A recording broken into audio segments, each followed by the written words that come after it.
আনের প্ল্যান কয়জন? বলা হ্যাঁ হিসাব করো না বাড়তে যে 42 গুণা নাগবো। ও তাহলে আনে শরীর কই আর বাইন না? শরীর কই হারম না, মানে 42 গুণলেই আমি হিসাব করে বাইর করে হারম। তাহলে আন্নের পোলা যদি আন্নে বিয়া করাইন, হ্যাঁ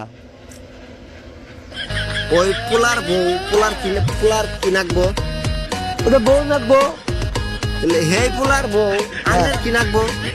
আমার বউ নাকবো।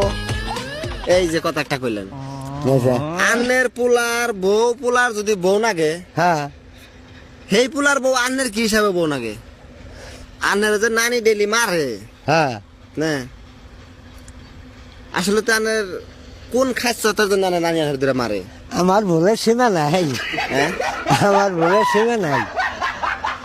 তাই কমু কোন সে দিয়ে আন্নে?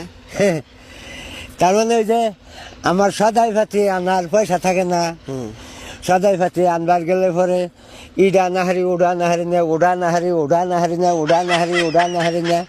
সেই জন্য মানে এবারে সদাই ফাতি আনা হারলে আমি ভালো স্বামী, আর না হারলে আমি কুত্তা স্বামী। ওম নেতেলে ভালো পায়, এবং বাবালো ভাই, এরম ভালো পায়। এবং বাবালো ভাই। তারপর ওই যে আরেকদিন কাছে দেখলাম যে আন্নে চক দিয়ে যে দৌড় পারতা শুন, হ্যাঁ লঙ্গি মঙ্গি কনে কুমড়া কনে পয়রা আসাল খুললে আনে যে দেখলাম যে পেন বিন্দা চক সুদ্দা দৌড় পারতা শুন। হ্যাঁ ওদিনটা কি হয়েছিল আন্নাকে? ওদিন আর কবার না, ওদিন তো এই পান সুপারি আনবার কইছে, এগুলো তো আমার মনে নাই।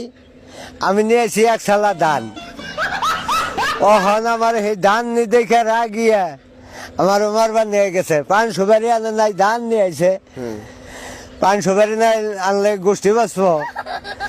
পরে দেখলাম যে হাসাই তো আনি নাই, পরে দৌড় ফেলাইলাম যে দৌড়া হলে তো আজকে আর আমান থইব না।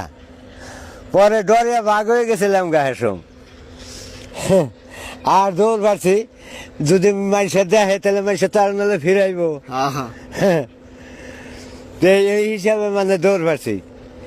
ওটারে তো ডরাই, ওটা তো মানুষের কাছে কম দেবো না, এটা খালি আমরাই জানি। তাহলে না নাগাল বলদানি করে করুন না, হ্যাঁ পয়সা কামাই করবেন, কামাই করে বাইতে সদাই বাজার যা লাগে সব নিয়ে দিবেন। এই যে নানা বাজার সাজার নিয়ে দিয়ে না, মধ্যে মধ্যে চক দিয়ে পেনি বিন দিয়ে ঘুরে মানে দৌড় পারে, মানে দাবরায় এটি দৌড় পারে। আর মধ্যে মধ্যে এমনও মার খায়, অমনে মার খাইলে আমরা থাকা আরম না।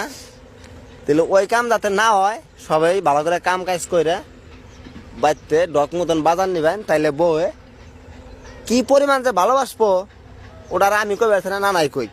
হ্যাঁ এই যে আমার দাঁত ভাঙ্গে হেলতেছে।